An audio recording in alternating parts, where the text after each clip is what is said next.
Paano magalit ang pinakamalakas na Ezrank Hunter kapag sasaktan ng kanyang pamilya? At mukhang wala na atang makakapigil pa sa ating bida kapag ito ay galit na. Matapos protektahan ng tatlong High Orc soldier si Jin-A laban sa mga Orcs, lumipat ang eksena sa nagiging raid ni Jinwoo. Napasigaw si Jung-soo sa kanyang mga kasama na ang kanilang kalaban ay isang twin-headed ogre, kaya dapat silang mag-ingat. Nagsagawa ng pag-atake ang ogre towards Jung-soo, habang si Jung-soo ginamit ang kanyang skills upang gumawa ng malaking shield at mukhang tank classification ang guildmaster ng Night Guild, since confident ito sa kanyang defense. Tinawag ni Jung-soo si Yun-tae for follow-up attack. Kaya kaagad itong tumalon sa weapon at tumakbo papunta sa itaas upang magsagawa ng matinding damage direkta sa ulo ng twin-headed ogre. Pagkatapos sumigaw si Yun-tae for follow-up attack ng kanyang mga seniors, kaya kaagad inatake ang lower body nito habang nagsagawa din ng magic spell attack ang dalawa pang mage. Napabagsak ng kanilang grupo ang twin-headed ogre at narealize ni Jung-soo na hindi talaga magiging madali ang raid na ito. Tinanong ni Jung-soo kung alam ba ni Jinwoo kung saan kilala ang twin-headed ogre. Sagot ng ating bida, isa daw itong Gravekeepers. Nagets ni Jung-soo base sa kanyang experience na hindi sila magkakaroon ng problema sa boss. Instead, ang undead na nasa entrance dahil wala daw itong katapusan sa sobrang dami. Pagkatapos, unti-unting bumangon ang napakaraming patay at hindi talaga nagkakamali si Jung-soo sa kanyang sinabi. Ngunit mayroon silang napansin sa ikinikilos ng mga undead. Instead na aatake ito sa kanila, ito ay umaatras na parang natatakot pa. Kaya nagtataka si Jinwoo kung ano ang nangyari. Akala daw niya isa itong pinakamahirap na i-rank gate. Biglang naramdaman ni Jinwoo ang hindi inaasahang panganib na ayaw niyang mangyari sa buong buhay niya. Kaya sinabi ni Jinwoo kay Jung-soo na kailangan niyang umalis ngayon din dahil mayroong emergency na dapat niyang puntahan. Sinabi ni Jung-soo na napakapanganib para sa kanila kung iiwan sila dito na walang Ezrank Hunter. At alam daw yun ni Jinwoo. Inimungkahi ng ating bida na iiwan niya ang nag-iisang shadow na pinagkakatiwalaan niya. Kaya hindi makapaniwala ang Night Guild sa kanilang nakita na kasama ngayon ni Jinwoo ang Ant King. At sinabi, since nakita nila ang Jeju Island Raid, hindi na niya kailangan magpaliwanag pa kung gaano kalakas ang creature na ito. Sinabi ni Jinwoo kay Bero na protektahan niya ang mga tao at ang mga hindi tao siya na ang bahala. Nag-agree si Bero at nag-release ng napakalakas na magical energy na ikinagulat ni Yun-tae at ang kasama nitong babae. Nagdagdag pa si Jinwoo ng 20 ant soldier at sobra na daw ito para sa isang high rank gate. Habang nataranta naman si Jung-soo at Yerem matapos nagpalabas si Jinwoo ng mga shadow dahil aalis na daw ito. Biglang nag-serious mode ang ating bida at sinabing kaya naman niyang i-clear ang gate na mag-isa bago siya umalis. Ngunit unfair daw ito sa part bilang 50-50 na hatian. Kaya walang nagawa si Jung-soo at Yerem kundi pagpapawisan nang nakita nila ang nakakatakot na mata ni Jinwoo. Napansin ni Jinwoo na 1 hour and 46 minutes ang hihintayin niya bago niya magamit ang Shadow Exchange. Kaya bumulusok sa takbo si Jinwoo na parang nakatorbo papuntang entrance. Tugon ni Yun-tae kay Jung-soo kung ano ang kanilang gagawin. Sagot ni Jung-soo habang nakatulala, pag-iisipan ko muna. Kinuha ni Jinwoo ang dalawang dagger at nararamdaman pa daw niya ang signal ng shadow na inilagay niya kay Jin-a, ngunit masama talaga ang kanyang pakiramdam sa pwedeng mangyari. Nagulat ang ating bida dahil lahat ng undead na nasa entrance lumuhod sa kanya. Kaya naisip ni Jinwoo na baka natatakot ito dahil isa siyang high-class necromancer. Tumalon si Jinwoo at tinawag si Kaisel upang makalipad palabas sa gate. Samantalang nakita ng mga tao na mayroong lumabas sa gate na napakalaking creature at napagdanto nilang ito ay si Song Jinwoo. At kaagad inutusan ni Jinwoo si Kaisel na lumipad ng mabilis papunta sa kanyang kapatid.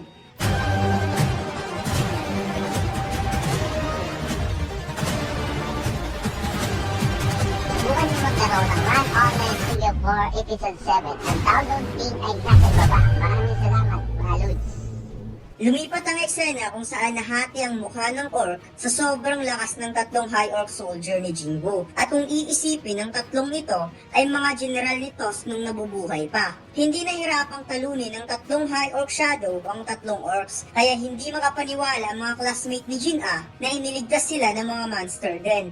Hinanap ni Jin-a kung nasaan si Jinwoo, ngunit napansin ng high orc na parang may paparating kaya pinigilan niya ito at tinuro ang mga high orc na papasok na sa kanilang classroom. Lumipat ang eksena sa loob ng Orc Dungeon. Nagpakilala ang dungeon boss na siya si Groktaro, ang chief ng Red Blade Tribe, at wala daw makakapigil sa kanya. Nagsumbong ang mga orcs sa kanilang boss na mayroong 3 high orcs na tumulong sa mga tao. Nagalit ang boss dahil sila daw ang mga mandirigma ng kanilang tribe, ngunit hindi nito kayang patayin ang 3 orcs lamang. Mga wala daw itong kwenta. Kaya nakapag-decide ang chief ng orc na siya mismo ang papatay ng 3 high orcs. Lumipat ang eksena sa Lady Jongsu. Takot na takot ang mga Night Guild at gusto na nilang lumabas dahil baka bumaliktad ang utak ng mga shadows, baka sila pa ang papatayin. Samantalang hindi pa tapos si Jongsu kakaisip kung ano ang gagawin. Kung uuwi daw sila, magmumukha daw silang talunan at iisipin daw ng mga tao na natatakot sila.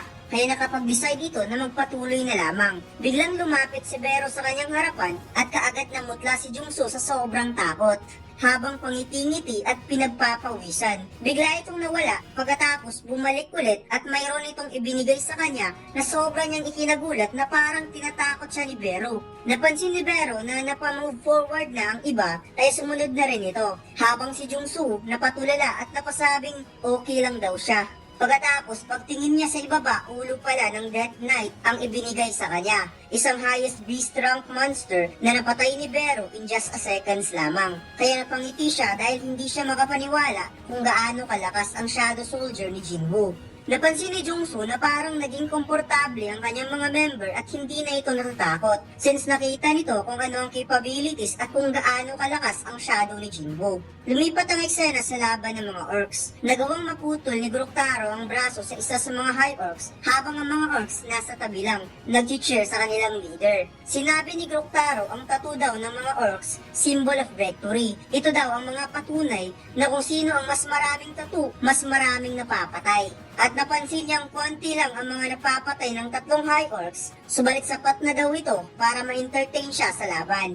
Nagsagawa ng atake si Groktaro habang biglang pumagitna ang isang high orc upang i-block ang kanyang atake. At wika niya, hindi na daw masama, ngunit hindi sapat. Kaya ginamitan niya ito ng matinding pwersa upang tumagos ang kanyang sandata. Napansin ni Groktaro na parang naging usok ang high orc pagkatapos ng kanyang atake at unti-unti itong bumabalik sa orihinal na anyo. Narealize ni Groktaro na ang kalaban niyang high orcs ay isa lang magic spell at kahit gaano pa karami ang kanyang ataking gagawin ay wala pa rin itong kwenta. Biglang sumakit ang ulo ni Groktaro dahil sa boses na palagi nilang naririnig na kailangan nilang pumatay ng tao. Kaya nakapag-decide na ito na dapat tapusin niya kaagad ang laban at isa lang ang paraan. Dapat niyang mapatay ang sorcerer na kumukontrol sa mga high orcs. Nakita ni Groktaro si Jin-Ah na nasa tabi ng high orcs, kaya napagtanto niyang ito ang sorcerer na kumukontrol sa 3 high orcs at inutusan niya ang kanyang mga tauhan na kunin ang babae since powerless pa ang 3 high orcs dahil hindi pa ito nakapag-generate. Pinagtutulungan ng mga orcs ang 3 high orcs upang mahirapan nitong makapag-generate. Ngunit masyadong malakas ang mga high orc dahil lumaban pa rin ito kahit nahihirapan.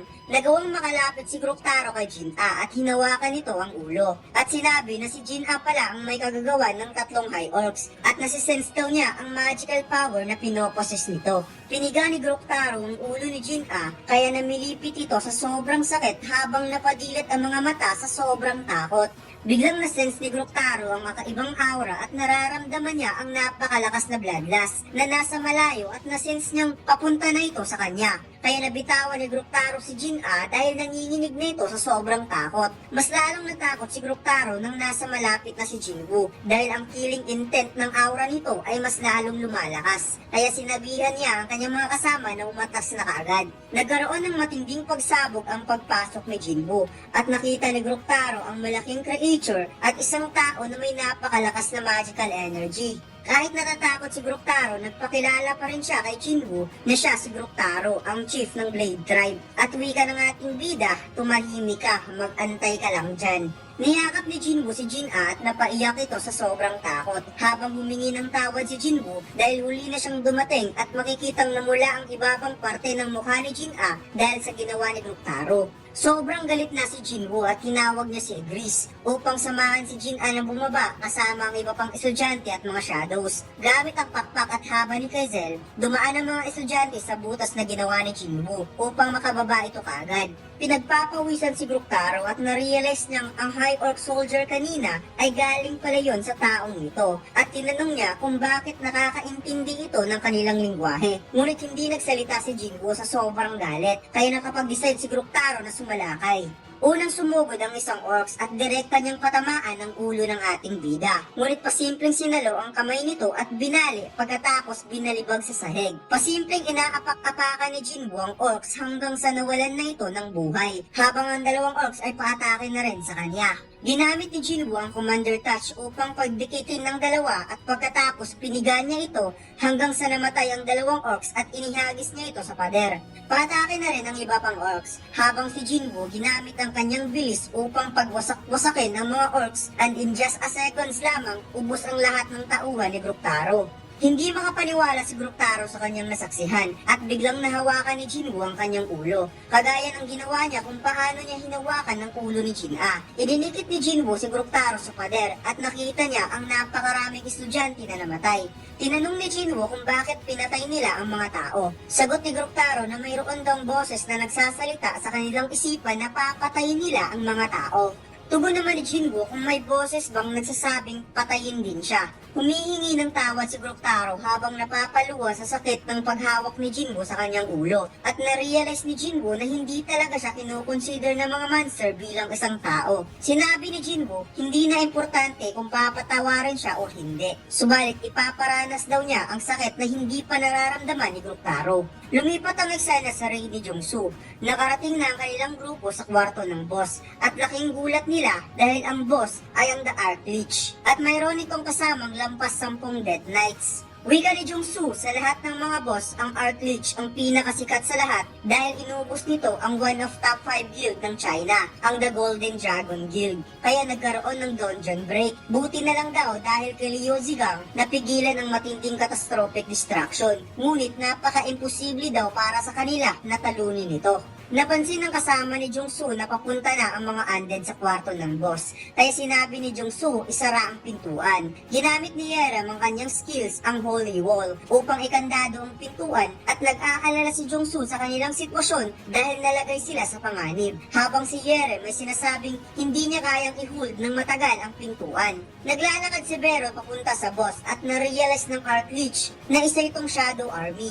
Tinanong ng boss si Bero kung bakit inaatake sila ng Monarch Soldier, habang si Bero tumatawa lamang at sinabing pinili daw sila ng Monarch at siya hindi. Nagulat ang Lich at gusto daw niyang makipag-usap ng personal sa Monarch, ngunit bigla itong inatake ni Bero direkto sa dibdib at sinabing huwag ka nang magsalita dahil mamamatay ka na. Nalaglag ang Archlich at lumagapak ito sa floor habang pilit hinihila ni Bero ang puso nito at pagkatapos kaagad niya itong winasak. Nawalan ng kapangyarihan ng Lich kaya ang mga undead at death knights ay nagsisibagsakan na rin at official nang na-clear ng Night Guild at Ajin Guild ang high rank A-rank dungeon. Habang si Bero sumigaw na naman at nag-release ng magical energy. Hindi makapaniwala si Yuntei na kayang mag-clear ni Jinwoo ng isang high rank gate na wala ang kanyang pasensya. Kaya nimungkahi itong subukan nilang i-recruit si Jinwoo sa kanilang guild. Tugon ni Jongsu, hindi nila kukunin si Jinwoo, kundi makikipag-alyansa lamang sila. Makikipag-alyansa ang bagong guild sa pinakamagaling daw na guild sa buong bansa. Walang iba kundi ang Night Guild. Tugon ni Yuntei na nagbibiro lang daw siya dahil sa tingin daw niya, hindi naman kailangan ni Jinwoo ang kanilang tulong. Sagot ni Jongsu, nakakatawa daw itong si Yuntei. Kahit kayang i-clear ni Jinwoo ang high rank gate na mag-isa gamit ang kanyang summoning shadow, mayroon pa ring minimum number of hunter na dapat sundin kapag nagsasagawa ng raid at wala daw pwedeng lumabag sa rules na ito. Natuwa si Yuntei dahil makakatulong daw ito sa kanilang fighting power habang pinoprovide nila si Jinwoo ng mga hunter galing sa Night Guild. At isa daw itong win-win situation sa dalawang guild. Sagot ni Jongsu, tama ka.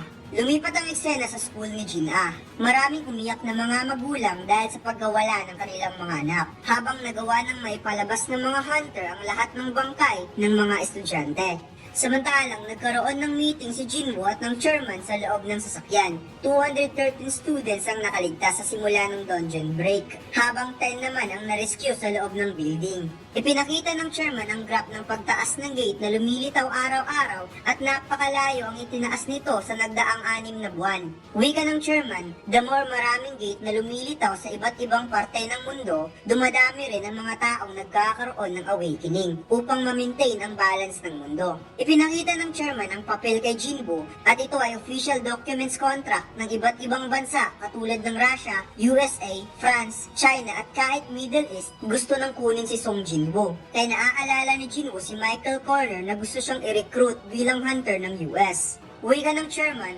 ang Hunter Association ay walang right para pigilan ang ibang bansa. Ang kaya lang nilang gawin ay itago ang kanyang background information at nakasalalay ang lahat sa desisyon ni Jinwoo. Natatakot ang chairman na ang bansang Korea ay hindi makaka-adapt sa pagbabago ng mundo since marami ng gate na lumilitaw. Nakarating na sila sa hospital kung saan dito dinala si Jin-a. Sinabi ng chairman na ibibigay niya ang lahat kay Jinwoo hanggang sa makakaya ng kanyang kapangyarihan bilang chairman. Basta mananatili lang ito sa South Korea. Napakamot ulo ang chairman dahil 10 sana silang S-rank hunter ngayon. Ngunit ang dalawa ay namatay at ang isa naman ay naging hunter ng US. Kaya sinabi ng chairman kung may kailangan si Jinwoo ay sabihin lang sa kanya. Napaduko ang ulo ni Jinwoo dahil mayroon siyang request. Gusto niyang pumasok sa high rank gate na siya lang mag-isa. Napagtanto ng chairman na gustong ipa-remove ni Jinwoo sa kanya ang rules ng minimum hunter per dungeon. At ang authority na ito ay para lang kay Jinwoo. Kaya na-realize ng chairman na ito ang dahilan kung bakit gumawa si Jinwoo ng sariling guild. Tinanong ni Jinwoo kung mahirap ba ibigay ang kanyang request. Sagot ng chairman, hindi naman ganun ka-imposible. Kaya siya na ang bahalang tumarbaho nito. At dito lang nagtatapos ang ating kwento mga lods. Huwag mo sanang kalimutang mag-like, comment at mag-subscribe sa ating YouTube channel. At mag-follow sa ating Facebook page. Salamat!